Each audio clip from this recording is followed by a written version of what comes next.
So thanks everybody for joining, and thank you to Marnie for running today's session on how to have the philanthropic conversation. So Marnie is going to lead us through informally, how she successfully has the philanthropic conversation, how she's integrating philanthropy into her estate's practice day to day, how she identifies clients who might be a good fit for the foundation, and practical tips on how she actually has that conversation. How does she talk about the foundation and ultimately connect the appropriate client to us? So just to hear like really on the ground, like how, Marnie, how you're doing it. So I'm just gonna, with that, I'm gonna turn this over to Marnie, and she's just gonna lead us through that discussion. So just given kind of the people on the call and given that this is going to be posted, if anyone wants to jump in, I'm more than happy for you guys to kind of jump in if there's anything where I say something and it's something that you kind of build on, because I think this could be a recording that could be helpful for everyone. So for those of you that don't know me, like my role is as an estate planner. So I'm really stepping in when a client comes to me, generally speaking, for kind of wills, trusts, sometimes in the context of a freeze in the first instance, but that's really where my conversations with clients are starting. So when clients walk in the door with me, they really are ready, or they may not know they're ready, but typically within kind of 5 minutes of walking in the door with me, they recognize the fact that we're going to get into some pretty deep, some pretty intricate stuff to the extent I'm doing my job properly, right? Typically speaking, what I say to a client is, there's a level of comfort when we work together, and there's a level of kind of my style and whether you respond to my style. But conversations you have with me, conversation is like it's me, your investment advisor, your accountant. Like there's some of the most personal conversations, if we want to do this properly, that you have to get into. And so I really try to break down the wall in the first instance and approach it in the same way that I approach presentations, the same way I approach everything, which is in a very casual, knowledgeable but informal, and let's try to get to the bottom of everything type of way. So from that starting point is when you start trying to, and active listening, I think, is something that's really important with clients, and how to try to start to engage them. So when I'm sitting down with a client, you really do try to get to know them, which is something that we all do in our day-to-day practices. This type of stuff that we do is very personal. It's a way of getting to know our families, particularly when you're dealing in the ultra high net worth space. Is what do they need? They may have come to me for this. Who are the professionals at the table? And kind of what are the overall goals? And so I typically start most of my conversations with overall goals. What are we looking to accomplish here? Sometimes it starts kind of with wills, but we tease that out, and we tease into kind of what if God forbid something happened, where do we want things to go, and what are we looking to do, and what are things that you hold dear to you. And oftentimes, and one thing that I want to say is there's two different ways that philanthropy can be incorporated, generally speaking. One is with the client who steps into the room and knows what they want to do. They know that they have an intention to be philanthropic. They're a philanthropic day to day. They've got a substantial amount of wealth. And I'm finding more and more, and Joel and I recently worked on a file together where the client had a number in mind to pass down to their children, and the rest of the growth, whatever that was, and it could be in the hundreds of millions of dollars, is being passed down to charity. Like that was something that they walked in the room knowing was their ultimate goal. I had another client recently who unfortunately passed away, again, had amassed a substantial amount of wealth through hard work and dedication, was a philanthropic person by definition, and from day one knew that he wanted to be philanthropic. Now, as our conversations progressed, the number kept on going up and up and up, and we were able to do a very large donation on death. He passed away, a very large donation on death, because again, it's getting to know the family. It's getting to know what do they need, what do they want, what are the needs of the underlying family, right? We always assume, and I'm talking right now from this skewed view of kind of dealing with clients who can really give substantial amounts, right? So just starting from that basic is what do my kids, what does my family actually need from a generational wealth perspective, and what can I shift to the philanthropic world in a way that I feel like I've, because a goal of most families is to take care of their family in the first instance, regardless as to how philanthropic they want to be. Ultimately, there is that underlying concept of I want to make sure that my family's good. And so kind of breaking through that barrier too of, well, what does that mean when you're talking about, you know, tens, 20s, hundreds, millions of dollars? Like those numbers really can change the game. And so when you start to break that down, and, I'm dealing with another family right now where they have two children. And he said the other day, like, it's stopping with them. They are both in their 50s. They are not having children. How much wealth do I actually need to leave to them? And do I really want to trust? And I use the word trust very loosely because it's such a powerful world in our industry. Um, do I really want to trust that they're going to leave it where I want them to? This was I worked for this, we worked for this, and I want them to be okay, but it doesn't mean that I'm okay with them deciding where the wealth ultimately goes. So really honing in on those types of conversations with clients, I find is incredibly powerful and often leads to charities walking away with more than what when they kind of stated their original goal is going to be. So really kind of working through those things I find to be particularly powerful. If I'm being honest, the tax aspect of it plays less of a role in my philanthropic conversations. I find that people who want to be philanthropic generally want to be philanthropic, regardless as to whether or not it's going to save them from a tax perspective. Sure, there are ways to make it more tax efficient, and that's obviously a very important and big piece of what we do. But I don't find that when I'm having the conversations, I'm selling tax savings, right? Like that is not typically my pitch. My pitch is, and it's not a pitch to be clear. It's typically, what are your goals? What do you do during your lifetime? Do you want that legacy to continue? And if so, how do we accomplish that in the most efficient way? And so it's one of those things where the other thing that I find, and when I started having these conversations with clients, or when I first even joined PAC, I remember being like, how do you ask someone that question? Because as personal as I get, drug addiction, you know, estrangement, like we get into everything in the type of work that we do. There was something taboo about asking about philanthropy. I found like that was a place I couldn't go in the first instance. And I felt that way because I felt like if I asked the question, would they think I was judging them if the answer back to me was no, thank you? I want to move on. Right. And I think that there's an element of even when like the cash register at Metro says, like, do you want to roll, do you want to round up to $5? Like, I have this guilt if I ever want to say no. So I say yes. So I just say yes. But I have this kind of, are they going to judge me for saying no, I don't want to give 50 cents? Right. And so when you're talking real dollars, that was a fear that I had.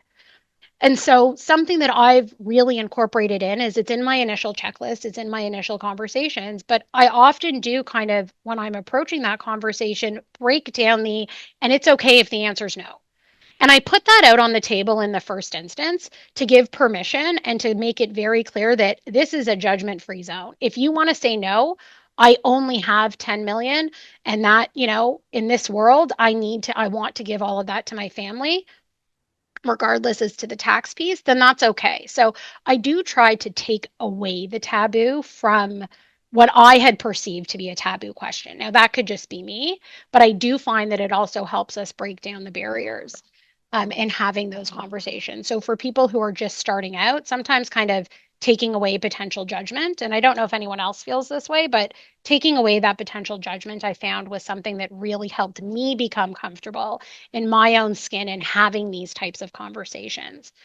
The other thing that I found as I started to ask the questions is a lot of my clients are already involved with the foundation, right? A lot of them already, depending on the nature of your clients and your clientele, but if you're dealing in, and this is one of the struggles I have, to be honest, in introducing new clients to the foundation sometimes, is the fact that if you're dealing in the ultra high net worth space and your clientele is primarily Jewish, I find a lot of them are already engaged, right? A lot of them have a DAF. A lot of them are working with Janice. A lot of them are chairs of various committees. And so their involvement with UJA is already really there.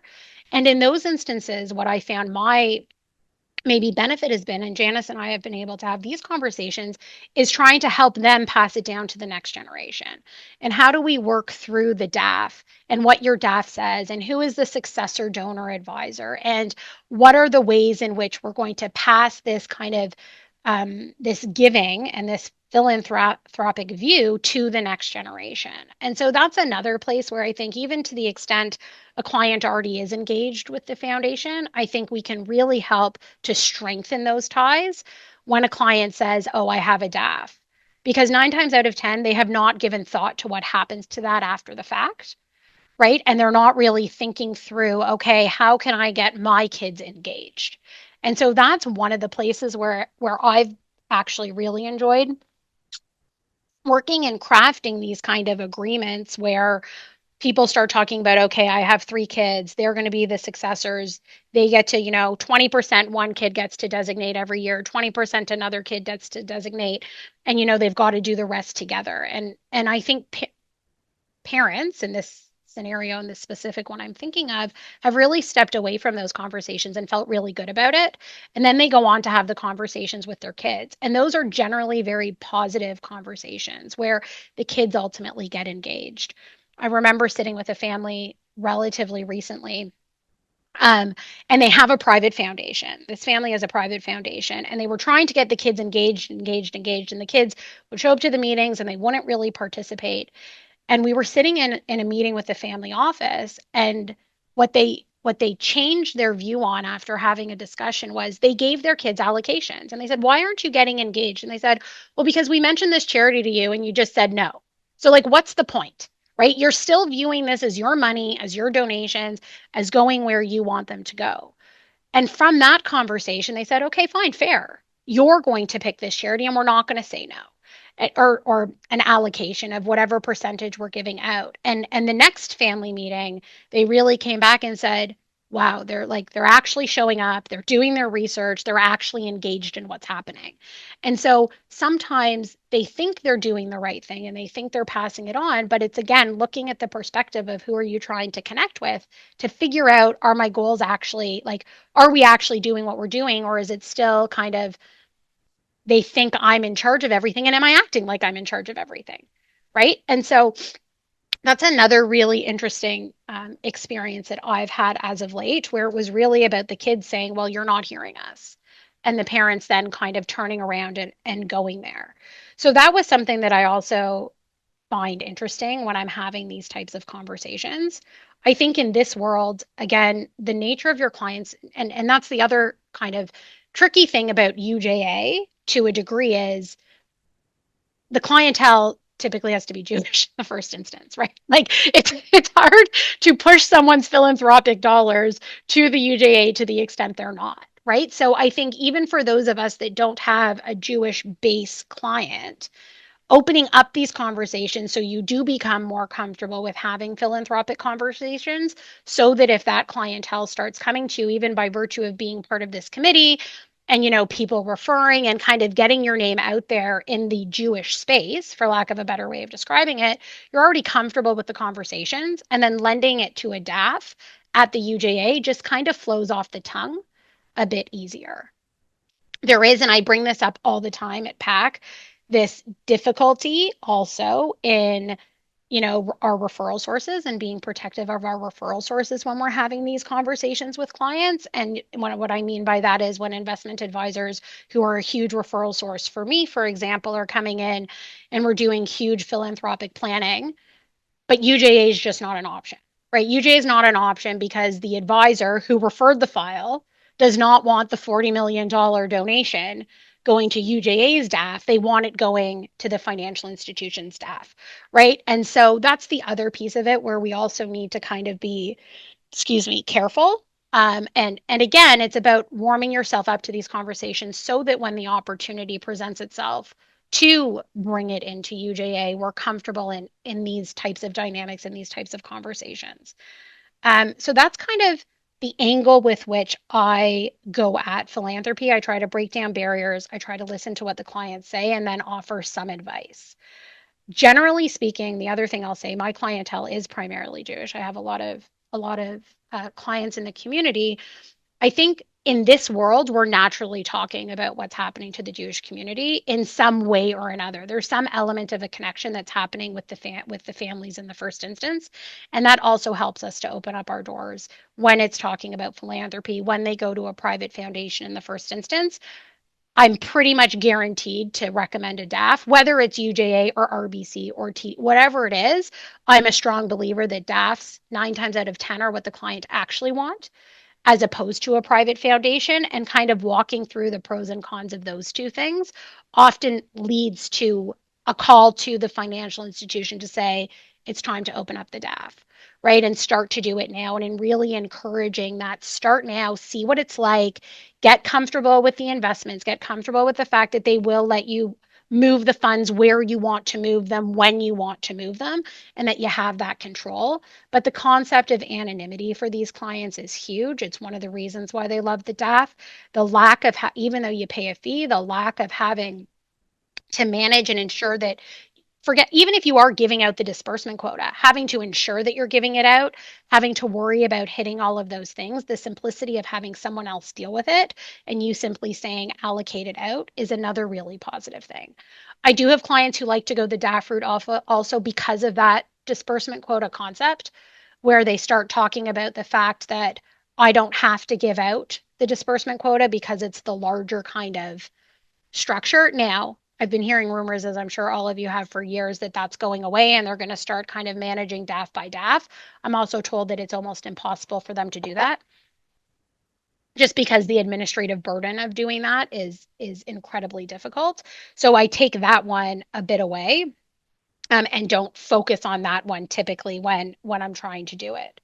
The last place where I'll say, if I haven't already hit on it, the last place where sometimes it becomes interesting is also in my powers of attorneys. So in my powers of attorneys, we specifically give a charitable gifting power to the attorneys for property. So it's an express paragraph that when I'm drafting documents, I highlight. And I highlight that along with some others because I'm like, I really want you to look at this. I really want you to see, is this something that you want your attorneys to be able to do? And when it's about continuing to give. So if you give $3,600 a year to UJA and you lose capacity, that gift stops. Is that something that you want? Or would you want that legacy to continue? And sometimes that then leads to the endowment of the gift in the will. So, no, no, no, I don't want that to go away. No, no, no. It's important for that legacy of giving that I have given every single year to continue on an ongoing basis.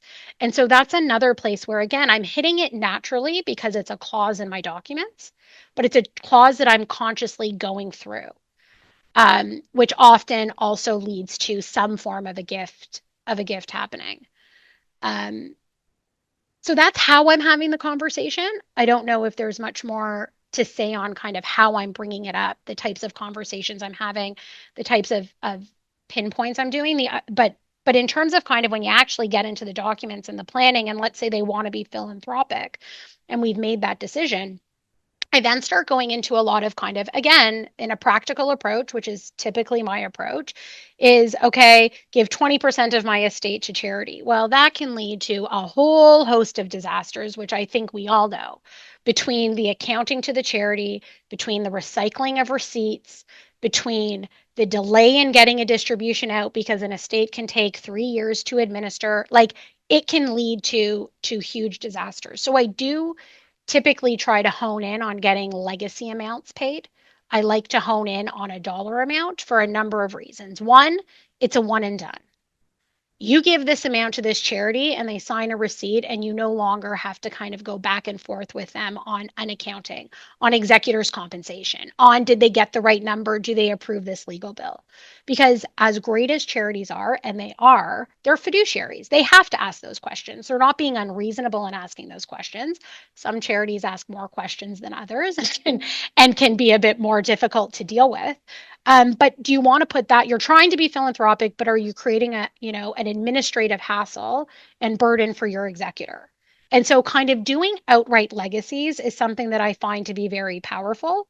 And those are often better for clients, depending on the number, obviously, but for clients who don't have a lot to give necessarily. They don't want to give a percentage. They're comfortable with their net worth and giving away $100,000. So let's actually mark what those numbers are, because it's not going to change the game for their kids, but it's going to do what they want to do and get it out. The charities also get it much faster when it's an amount, and we don't have to kind of recycle and figure out what the legacy amount is. So that's one conversation I have. The other conversation, which again is a more technical one when we start getting into really large amounts and when are they going out, is the tax piece. And as much as tax doesn't often drive, in my client's case, drive the plan and drive the philanthropy, the way you draft and the way the wills are structured can really impact the ability to get the tax efficiency out. And so, what I mean by that, for those of I think we all kind of generally have an idea, but I'm doing a bit of this speech for the fact that it's being recorded. And so maybe newer members are going to listen, right? But there's a huge difference in making a donation in what we call a graduated rate estate for tax purposes, as opposed to making a donation through a spousal trust. And so when we're doing estate planning and when one spouse dies and we're leaving assets outright to the surviving spouse, great.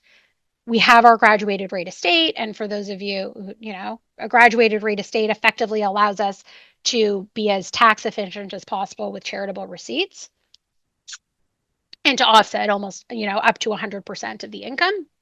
And do a whole bunch of good charitable planning. You don't get that type of planning when you're using a spousal trust. You don't get those types of opportunities when you're moving assets into an alter ego or joint partner trust during lifetime. So the structure and the vehicles through which people are doing estate planning, if you're not thinking about the back end and how to ensure that the charitable objectives are not only received, but they're received in a tax efficient manner, thinking about the planning and how you're implementing it is incredibly important. So, for example, a client may have $40 million invested with RBC. Okay. RBC in one person's name.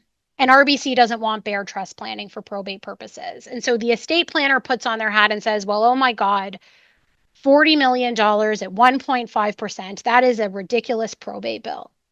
I want to get rid of the probate. Well, if the client's over 65, we can move the RBC portfolio into an alter ego trust and avoid the probate. Well, great, except if that client wanted to do charitable donations. And now all of a sudden, I'm not a graduated rate estate on death because an alter ego trust doesn't qualify for that status. And now I'm limited to my 75%.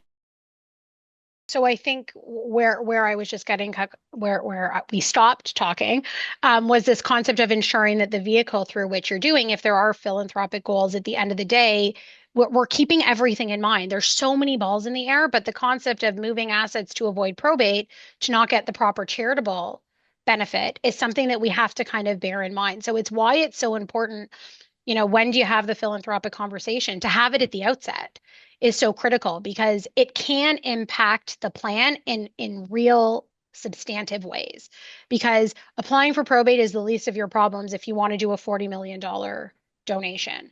If you want to do the client that I was talking about the other day who did a 40 or the other moment who did a $40 million donation was doing it on his death. His wife survived him. We had to ensure that we didn't use the spousal rollover because he wanted to gift on his death. He did not want to wait for the death of the survivor. So ensuring that all the advisors appreciated kind of how to make that all work and the fact that we weren't going to use the rollover because we wanted the GRE, et cetera, are kind of incredibly important concepts to think about and bear in mind when you're having these types of conversations. So again, tax doesn't drive it, but you can't ignore the tax consequences of being philanthropic. And so I like tax to inform the philanthropy, not to necessarily be the driver of philanthropy, is how I look at it. I have another client who is doing she doesn't want her kids to come into a ton of money all at once. And the financial advisor had recommended, just because this is standard planning, right? Like, do a beneficiary designation on the RIF. Like, you don't want it to go through probate. It's a $3 million RIF, name your kids. But when we sat, and she's doing a $20 million donation on death. So when we sat back and talked about it, we talked about the fact that, well, why don't we name the charity as the beneficiary of the RIF? And then we'll just deduct it from the 20 million that they're going to get in the estate. Right. So that we can play with it so that, again, her goals of her kids not receiving too much money in the first instance is achieved while also getting her philanthropic goals achieved. So it's really just about kind of being in tune and recognizing how many different things we need to think about, and being comfortable having those conversations at the outset. Because the last thing you want is to go down the road, go down the road, go down the road, and then all of a sudden be like, oh my God, what happened? We have to totally change the structure because of the philanthropic piece. The last example I'll give as to why it's important to know your clients is I was dealing with a client years ago. And again, through conversations, understood that he was generally speaking a philanthropic person. Tax didn't drive his philanthropy, but he was a philanthropic person who was incredibly engaged in the community. And he had a huge liquidity event when, cannabis stocks were through the roof. He got in on the ground floor and had a huge liquidity event. And as a consequence, was going to have a huge tax bill. Now, I was just getting engaged with him on the estate planning, but he was about, unfortunately, the accountant on the file didn't know the client well. So the client had gone ahead and sold his shares and then did the donation, which was incredibly inefficient. Okay. Which was beyond inefficient. We still got a $20 million donation out.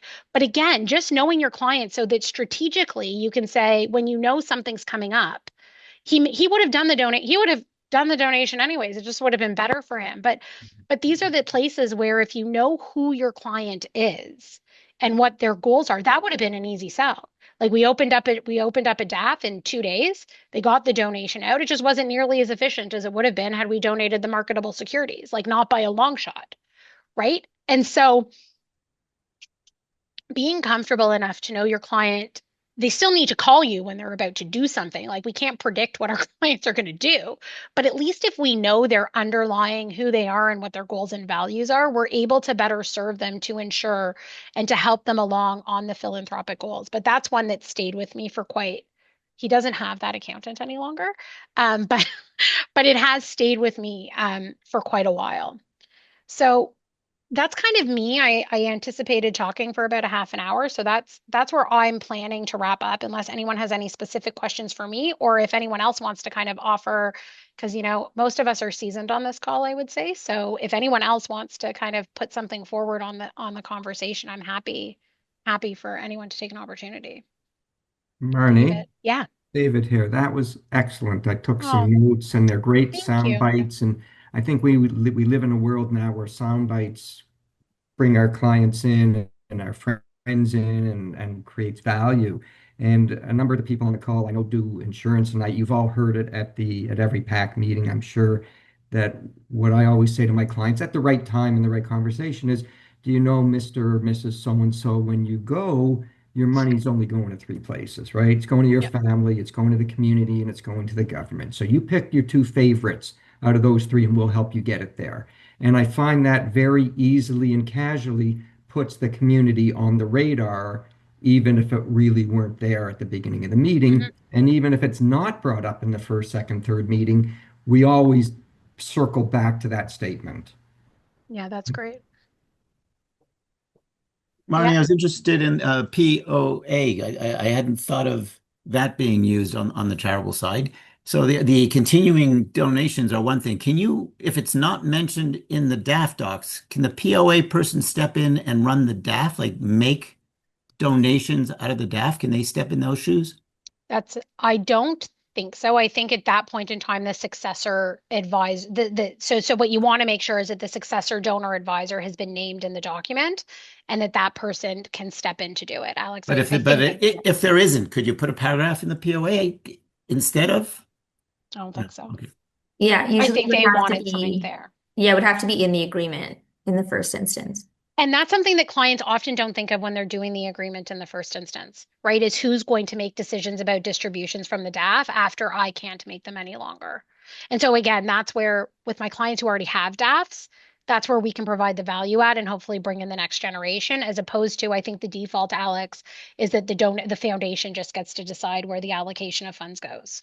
Yeah, if there's no succession plan at all identified in the fund agreement, then our succession policy would apply. So we're looking at past history of giving and, intention and all that kind of stuff. If there was a purpose designated in the fund agreement at any point, and, we look And yeah, we look at And it so, in a fulsome Alex, way. I guess my comment there just would be it could be a good opportunity for the foundation if you are looking through the agreements and a successor one hasn't been appointed. It could be a good reach out to Hmm. clients to kind of re-engage them because I think that that's where you get the next generation engaged. Because if I'm not involved in my parents' staff, it doesn't matter anymore. It doesn't matter that they have it. So because I know with a bunch of my clients, they hadn't appointed successor donor advisors in the first instance, and we had to go back and redo the agreements. So it could be a good touch point with people who have DAFs who aren't necessarily super engaged, to kind of touch point with them on that piece. For sure, for sure. Yeah, it's a really good idea and something we have been kind of doing on an ongoing basis as we've been auditing funds moving forward, but it's a really good point. Yeah. Another thing that came up recently with a client of mine, his father passed away and had a will that was written a while back with money in the will going to specific charities. And times change, and there was going to be some hassles with one of them, and it would have been so much easier for the kids who are my age, managing the process if the money had all gone to a DAF or somewhere. Because some of the charities that mom and dad wanted 20 years ago either don't exist or aren't, the ones on the radar these days. So a DAF would have been smoother. The other thing that I wanted to highlight, sorry, in thinking about also where assets are and what people can donate is, and how many times has a client come into us and said, like, I'm worth X dollars. And when you actually look at the structure, 80% of it is sitting in a family trust and 20% of it is sitting in their estate. And so the other piece of it is they can't be as philanthropic sometimes as they want to be in the first instance because the money's sitting in a trust that a charity is not a beneficiary of, as charities are rarely beneficiaries of trust unless it was consciously put in. So again, just kind of pinpointing those things too, to ensure that if they are being philanthropic, that the funds are actually there to be philanthropic with, right? Because we do these estate freezes to minimize tax. And if you freeze out early enough, there might not be that much left in the estate at the end of the day, and the goals might not be achieved. So also kind of remembering, okay, we did this freeze. There are those shares. I have on occasion clawed shares back into the estate so that we can do the donation, right? So there is that piece of where are the assets and can you actually get your donation out? Marnie, when you're having the initial checklist or like getting to know, your client at the beginning, if they don't come, knowing you're often dealing with high net worth people who kind of already have philanthropy on their radar, if they don't mention philanthropy at all as you're getting to know them and you bring it up, um, do you find people are receptive in general? Are they saying, "Oh, thank you for bringing it up. We wouldn't have thought of it," or like, People are always receptive. They don't always say yes, but they're always receptive. okay.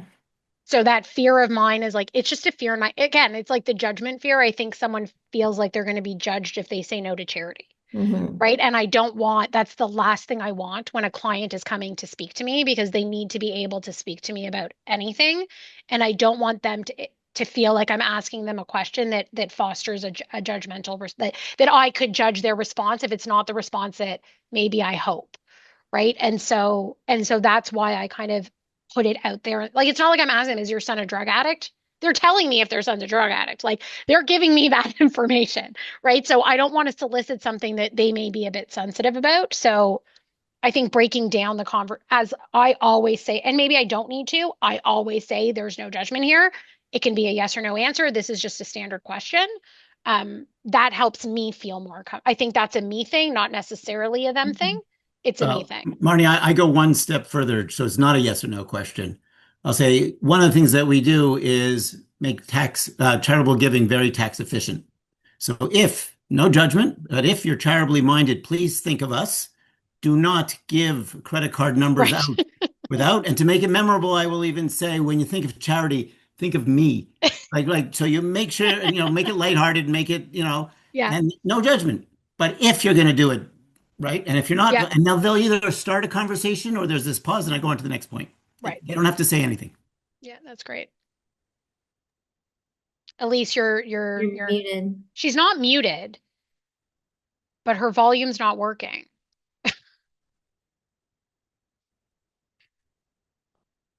You must have a different camera on or mic on. What about now? Yep. Oh, okay. I was just gonna say we actually use, because when I work with the whole family, it's the family system. So we use philanthropy as an educational sort of component to it. So when we bring it up, it's more of an education piece for governance. And do you how are you aligned from a philanthropic standpoint? And that often is a really good conversation between family members of different generations. One other thing I wanted to mention, is that when we are doing our, for example, donor advised fund agreements, say that a donor doesn't have next gen that they want to give to, and they also don't want to defer to our succession policy, there is the flexibility to build in a permanent endowment that they choose in advance. So upon, death or incapacity, upon at that time, say they care a lot about Mount Sinai and UJA and Jewish Family and Child, they can build that into the agreement that it will turn into a permanent endowment, and then the 4% that spins off will be split evenly amongst those three charities in perpetuity. So they still have that legacy, but they can decide up front where they want that to go. So there are like on the succession piece, we can also build different options into the agreement as well, just so that people know it's an option. Okay. Okay. Marnie, that was incredibly valuable. Like really. Yeah. As David said, little bits of what you said, really, it's just we're really lucky to have all the expertise on our committee. So thanks everybody for logging Thanks on. for coming. And we will definitely like circulate this. I think really extremely valuable practical tips on how to go about actually doing this. And Marnie, actually, when you get to a point where the client says, yes, I want to open a DAF, I want to be connected to the Jewish Foundation, what would be your typical next step? Sending an email to, like, I know you work a lot with Janice, like you Send an email to Janice, send an email to connecting. Janice, and do you typically sit in on those initial If meetings? they want me to. Oftentimes they don't because I charge $800 an hour. Fair, fair. But then Janice and I can work through the actual agreement. That's where I typically find, like, once I've done the connection, it's working through the actual kind of nitty-gritty of the agreement that they want my input on. Okay, so client by client, Client by you may client. not be at that initial meeting, but you're working with Janice to get Yeah. it open, like kind of collaboratively. Yeah, for sure. We all Perfect. know our lanes. Okay, great. Okay, thanks. Thanks everybody, and have Thanks, a everyone. wonderful rest of the See you day. next week.